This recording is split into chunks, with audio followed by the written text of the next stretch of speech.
Se publicó la encuesta de población activa del tercer trimestre y los grandes números son realmente muy buenos. En primer lugar, la tasa de paro fue de 11,2% y es la más baja en 16 años, es decir, desde 2008. La tasa de paro para los menores de 25 años es de 26,9 y para los mayores de 25 años es de 9,9. En ambos casos es con pequeñas diferencias, la más baja también en 16 años o prácticamente 16 años. Al mismo tiempo, el número de ocupados marcó un nuevo máximo histórico porque llegó a 21.800.000.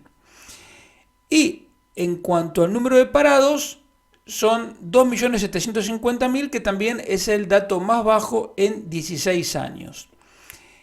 Es verdad que el número de ocupados se ha desacelerado porque ha crecido un 1,8% con relación al tercer trimestre del año pasado, pero yo eso lo veo positivo por dos motivos. Primero, porque España tiene un problema de caída de productividad, entonces es necesario que el aumento del empleo sea menor al aumento del PIB. Y como se han revisado al alza las previsiones de crecimiento del PIB, si la creación de empleo al mismo tiempo se ralentiza un poco, mejor, porque la productividad va a mejorar más deprisa. Pero además, el segundo motivo es que esta desaceleración en parte también se explica porque se ha desacelerado el crecimiento del empleo público, que en los últimos 12 meses ha sido de 0,7%, que es el más bajo desde 2017. Al mismo tiempo, el empleo privado creció un 2% interanual, es decir, prácticamente ha crecido 3 veces más el empleo privado que el público, cosa que es bueno. Entonces uno dice, entonces, ¿qué es? ¿Que estos datos son buenísimos? No. En primer lugar, esas tasas de paro que te dije, si bien para España son las más bajas en 16 años, al mismo tiempo son las más altas de Europa, siguen siendo las tasas de paro más altas de Europa. Entonces ya de por sí eso solo te indica que no es un buen resultado. Que se ha ido mejorando, es verdad, pero no de manera suficiente. Segundo, sabemos que el número de parados no es del todo correcto porque los datos de la Seguridad Social nos dicen que si contamos además los parados que el gobierno cuenta por separado, llegamos prácticamente a 4 millones. Con lo cual, el hecho de tener la tasa de paro más alta de Europa se agravaría todavía más. Pero además, dentro mismo de la EPA vemos que, por ejemplo, el grupo de subocupados, los subocupados son las personas que trabajan menos que jornada completa, quieren trabajar más tiempo pero no encuentran dónde. Esa gente, que son más de 1.600.000 personas, ha crecido, ha aumentado su número por primera vez en 3 años. Al mismo tiempo está el grupo de pluriempleados, y esto es más difícil de interpretar, porque uno puede decir, si son freelancers que tienen más clientes, entonces están pluriempleados, entonces no hay problema. Pero también puede ser el caso de gente que tiene un empleo part-time porque no consigue uno full-time, no le alcanza el dinero, entonces se ve obligado a tener 2 o 3 trabajos de tiempo parcial para alcanzar a redondear un ingreso razonable. Este grupo de pluriempleados también creció un 3,3%, aunque esto ya en los trimestres anteriores también ya venía creciendo. Y si sumamos los subocupados, más los pluriempleados, más los empleados temporales, más los fijos discontinuos, tenemos casi 5,5 millones de personas. Entonces, si bien es verdad que este grupo de subocupados, más pluriempleados, más temporales, más fijos discontinuos, se ha reducido un 1,2% con relación a un año atrás, esto equivale prácticamente al 30% de los asalariados, que es gente que de una u otra manera tiene un problema de empleo, sea porque quiere trabajar más, sea porque no consigue un contrato fijo, sea porque tiene que tener más de un empleo a tiempo parcial para poder redondear un ingreso razonable. Pero a esto le tenemos que añadir los absentistas, es decir, la gente que figura como ocupada pero que no trabaja. Y esos son más de 1.100.000, que es un grupo que ha crecido casi un 7% en los últimos 12 meses.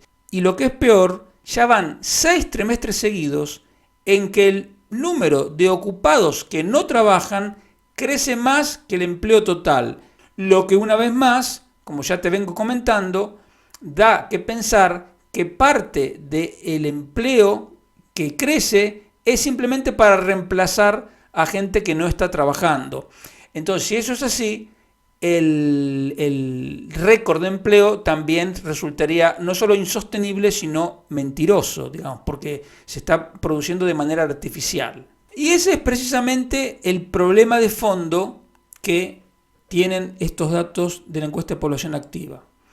Si tú tomas entonces los grandes números, tú puedes decir, bueno, esto va marchando más o menos bien, porque la tasa de desempleo baja, el empleo sube, el número de parados cae, etc. Ahora, cuando empiezas a escarbar un poco, te encuentras lo que te digo, que la proporción de subocupados, temporales, fijos discontinuos, de ocupados que no trabajan, etc., es muy grande. Pero sobre eso, es decir, además de que estos datos te muestran que el mercado de trabajo sigue teniendo problemas muy importantes, y como te acabo de decir, el tener una tasa de paro que es la más alta de Europa ya es un problema de una gravedad tal que, digamos, supera a todos los demás. Pero el problema es que esta mejoría que se ha venido dando en el mercado de trabajo se está produciendo sobre la base de un modelo económico insostenible que está basado en el aumento del gasto público y en el hecho fortuito del turismo del exterior. ¿Que son datos que vienen mostrando una tendencia positiva? Sí. ¿Que hay problemas estructurales todavía muy graves que esto no está solucionando? También. Y que al mismo tiempo esas mejorías se basan en un crecimiento insostenible, también. Entonces, ¿qué te quiero decir? Que estos datos, con un gobierno razonable y con gente que dirigiera la política económica de manera razonable, en lugar de festejar, tendría que ser como esos casos en que un equipo de fútbol va ganando 1-0, pero sabe que jugó mal y que metió un gol por casualidad, entonces ahora tiene el segundo tiempo y dicen, bueno, vamos a aprovechar que vamos en ventaja para tratar de jugar bien y asegurar este resultado que por ahora no nos merecemos. Entonces, por ahora, esta mejoría no se corresponde con un modelo económico, llamémosle así, sostenible. Pero ha metido gol porque el turismo del exterior ha seguido creciendo y te permitió seguir creando empleo y actividad. Entonces, aprovechemos eso para ir convirtiendo esos empleos que se están creando en sostenibles. ¿Y qué habría que hacer para que estos empleos que se están creando por casualidad, digamos, o de manera fortuita, puedan sostenerse en el tiempo?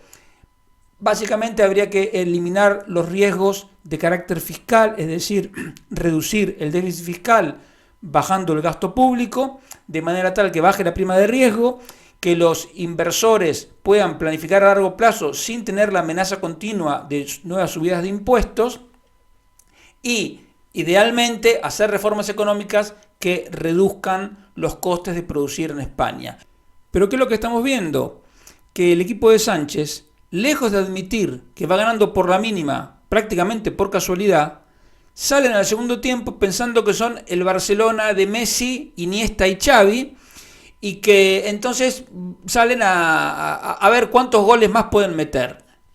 Entonces, en lugar de estar pensando en reducir el déficit fiscal para poder bajar la deuda, hacer reformas, eventualmente privatizaciones, alguna rebaja de impuestos, mejorar regulaciones laborales, etcétera, están pensando en todo lo contrario, en hacer permanentes impuestos que dijeron que iban a ser temporales, en reducir la jornada laboral de manera compulsiva, manteniendo los salarios, lo que incrementa los costes laborales, van a querer volver a subir el salario mínimo, etcétera, etcétera. Entonces, ¿qué es lo que cabría esperar? Y lo que cabe esperar en una situación así es que el rival reaccione porque le estás dando facilidades y te meta 2, 3 o 4 goles.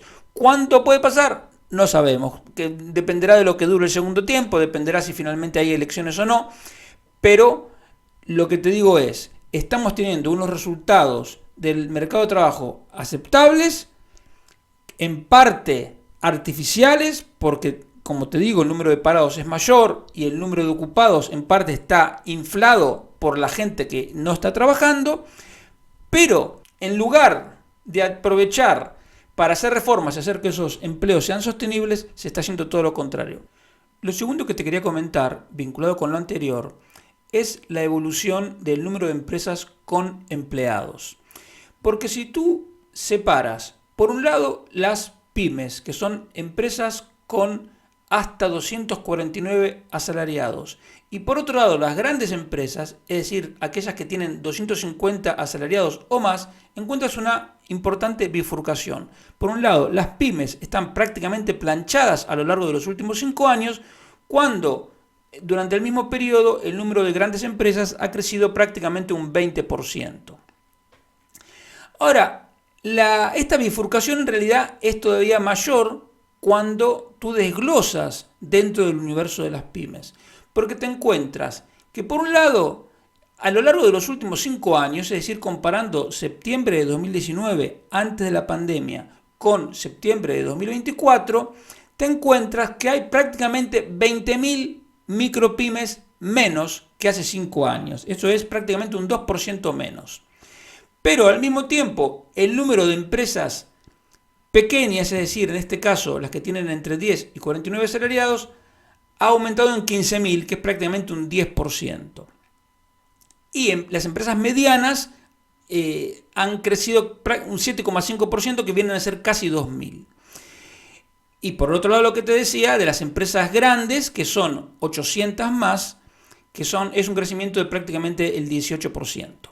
Si tú tienes en cuenta que uno de los problemas estructurales de la economía española es que el tamaño medio de la empresa es pequeño, y entonces yo te estoy diciendo que el número de microempresas cae, pero el de las empresas de mayor tamaño sube, tú me puedes decir, bueno, pero esto es genial entonces, porque el tamaño medio de la empresa española está creciendo, que es lo que queríamos. Y entonces sí, pero, y te lo voy a explicar con otra variable. En la crisis anterior, que comenzó en 2007-2008, uno de los problemas que tenía la economía española era la caída de la productividad. Una caída de productividad que significaba que producir en España era muy caro, por lo tanto había un exceso de importaciones, un déficit exterior que era el segundo más grande después del de Estados Unidos, etc. Vino la crisis y solo en 2009 se destruyeron 1.200.000 puestos de trabajo. Por lo tanto, la productividad se disparó a la alza. Entonces, en ese contexto, nosotros evidentemente queríamos que la productividad subiera, pero no de esa manera brutal, destruyendo 1.200.000 puestos de trabajo. Entonces, que una variable se corrija puede hacerse, digamos, de manera brutal o de manera, digamos, civilizada, por llamarlo de alguna manera. Entonces, esto que está pasando ahora con el número de empresas cuyo tamaño medio se está incrementando, es algo parecido a lo que pasó con la productividad en 2009. ¿Queremos que suba el tamaño medio de la empresa española? Por supuesto que sí, pero no destruyendo microempresas, porque una microempresa es el embrión de una empresa pequeña, luego mediana y eventualmente grande. Pero si esas empresas pequeñas están cayendo, es porque hay un problema de sostenibilidad en el modelo, digamos, económico, que es lo que te estoy diciendo que es insostenible. Entonces, este es un síntoma que te puede indicar que la cosa no va tan bien como muestran los grandes números. Entonces, por ejemplo, si las grandes empresas, como te dije, han crecido en los últimos 5 años cerca de un 18% y las empresas medianas alrededor de un 8%, para que el tamaño medio hubiera aumentado, uno podría decir, bueno, entonces que las microempresas hubieran crecido un 3%, por ejemplo. Entonces eso sería una forma de corregir ese problema estructural, pero de manera sana, porque crecen todos los tamaños de empresa, pero los más grandes crecen más. Y tú fíjate que no es una diferencia menor, porque si el número de micropymes hubiera crecido un 3% en los últimos 5 años, ahora habría 34.000 micropymes más que en 2019, pero en lugar de 34.000 más tenemos 20.000 menos. Por lo tanto, lo que nos faltan son, digamos, unas 54 o 55.000 micropymes. Y si tenemos que esos son 2 empleos por micropyme aproximadamente, Son más de 100.000 puestos de trabajo productivos que podría haber en la economía, que sin embargo no están. Entonces, el problema no es una cuestión de un solo mes, sino que esto ya es un proceso que se viene alargando. Y a pesar de que toda la prédica socialista es que no van a dejar a nadie atrás y que siempre hablan contra las grandes empresas y dicen favorecer a las pequeñas, etcétera, la realidad es la contraria, porque a la pequeña empresa le han subido los impuestos, el IRPF, le han subido las cotizaciones sociales, cosa que no se había hecho en décadas, le han obligado a aumentar el salario mínimo y, como si eso fuera poco, le han metido un montón de nuevas exigencias y regulaciones, desde protocolos antiacoso hasta registros horarios, etcétera, que son todos costes que aumentan los costes de producción y al final hacen que las empresas más pequeñas terminen tirando la toalla. Y esto es especialmente cierto en el caso de las empresas del sector agropecuario, porque ahí el número de empresas en los últimos 5 años ha caído un 14%, son 13.000 empresas menos y caen todos los tamaños de empresa, excepto las más grandes que se mantienen igual. Y también las empresas industriales, donde no solo caen las microempresas industriales, sino también las pequeñas, siempre comparando los últimos 5 años. Incluso en los servicios, hoy el número de microempresas es menor que hace 5 años, es un 1% menor. Por lo tanto, el único sector en el que crecen todos los tamaños de empresa es el sector de la construcción, y donde ocurre lo que sería bueno que pasara en el conjunto de la economía. Las grandes empresas, es decir, aquellas con más de 250 empleados, se han incrementado en un poco más de un 20%, aunque es verdad que son solo 40 empresas más. Pero también han crecido las microempresas constructoras, hay casi 6.400 más, que es casi un crecimiento del 6%. Entonces, el tamaño medio de la empresa de la construcción ha crecido, porque como te digo, las más grandes han crecido más de un 20%, pero las micro también han crecido un poco menos del 6%. Eso es lo que tendría que pasar en el conjunto de la economía, pero solo pasa en la construcción, porque lo que tenemos tanto en la agricultura como en la industria como en los servicios es una destrucción de microempresas. Y entonces eso te muestra que hay un tema importante, estructural, que no aparece en los medios, que es grave y que te muestra que es una señal que te está diciendo que las cosas no van del todo bien. Y lo último que te quería comentar es un informe que acaba de publicar el Instituto Juan de Mariana, en el que se aplica el análisis de la curva de Laffer al caso español. ¿Qué es la curva de Laffer? Es una cosa, digamos, una idea muy simple pero muy importante, que es que a partir de un cierto punto, aumentar los impuestos no aumenta la recaudación, sino que la reduce. Por ejemplo, si un gobierno tiene el IRPF en cero, evidentemente no recauda nada por IRPF. Si lo va subiendo al 1, al 2, al 3%, es muy probable que el incremento de la recaudación sea proporcional al aumento del tipo impositivo. Pero si llega un punto a partir del cual hay gente que prefiere dejar de trabajar porque el impuesto lo desincentiva, o prefiere empezar a trabajar en negro para eludir el pago del impuesto. Entonces, por eso es que a partir de cierto punto, aunque tú aumentes el tipo impositivo, la recaudación cae en lugar de subir. Y por supuesto, llegando al extremo de un tipo impositivo del 100%, es decir, que te quitan todo lo que ganas, la recaudación volvería a ser cero, porque nadie trabajaría para el Estado. Entonces, ¿qué encuentra la gente del Instituto Juan de Mariana? Que, como nos podíamos imaginar, el tipo impositivo en España excede, en el caso del IRPF, que es lo que han estudiado ellos, excede ese punto óptimo. Por lo tanto, si se redujera los tipos del IRPF, podría incluso aumentar la recaudación. Ellos concretamente lo que dicen es que la recaudación de IRPF podrá subir alrededor de un 1% si se redujeran los tipos impositivos. Ellos trabajan con para hacer este análisis, ellos trabajan con el tipo medio, y el tipo medio del IRPF en 2022, que es el último año con todos los datos completos, ronda el 14%. Entonces, uno puede tener la impresión de que es un tipo relativamente reducido. Pero ¿qué pasa? Que en realidad toda la recaudación del IRPF la hace el 40% de los contribuyentes.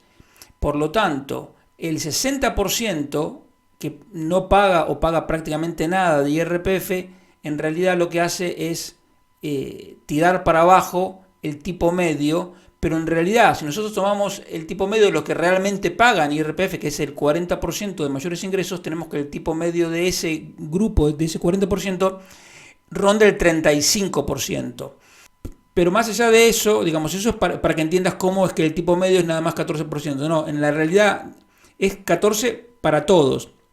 Pero si tú separas entre los que pagan realmente IRPF y los que no pagan o pagan prácticamente nada, la diferencia es enorme, porque en un caso es el tipo medio ronda el 0 y en otro es el 35%. Este gráfico te muestra la relación entre la recaudación total por IRPF y el tipo medio. Entonces se ve cómo a partir de un tipo de alrededor del 12,5, la recaudación no sube proporcionalmente, sino que incluso puede empezar a caer. Y como te dije antes, el tipo medio actual ronda el 14%, por lo tanto está en la parte en la cual, por querer cobrar más, al final lo que logras es recaudar menos. Entonces, el siguiente paso que da la gente del Instituto Juan de Mariana es preguntarse cuáles serían los tipos impositivos más coherentes con la curva de Laffer, de manera tal que, a pesar de reducirlos, no caería la recaudación, porque se dejaría de desincentivar el trabajo y la producción. Entonces, esta es la tabla que lo resume, y si el tipo máximo del 47% bajara al 36% y el más bajo del 19% cayera al 14,5%, desde un punto de vista socialista podría pensarse que es una rebaja de impuestos salvaje, pero sin embargo, y esto es lo importante del informe, la recaudación se mantendría en niveles similares o incluso podría aumentar el 1% que te comentaba al comienzo. E incluso, y esto ya te lo digo yo, no lo dice el informe de Juan de Mariana, a esa escala que va del 14,5 al 36, la aplanáramos un poco de manera tal de que fuese menos progresiva, por ejemplo, dejando la más baja en el 19 y bajando la máxima al 30% o menos, estoy seguro que el impacto en la recaudación sería todavía mayor, porque ahí ya sería un estímulo para invertir y trabajar más.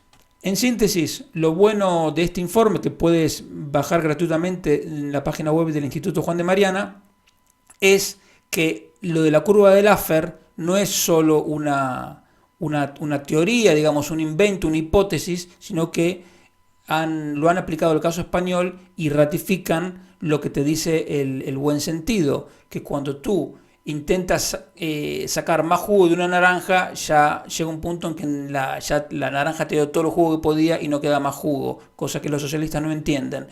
Entonces, el mensaje con el que te tienes que quedar es que reduciendo los tipos del IRPF, la recaudación se podría mantener o incluso incrementar ligeramente. Y lo que te añado yo, por sobre lo que dice el informe, es que si además la hiciéramos menos progresiva, estoy seguro que aumentaría, porque como te acabo de decir, el estímulo para invertir y trabajar más sería mucho mayor.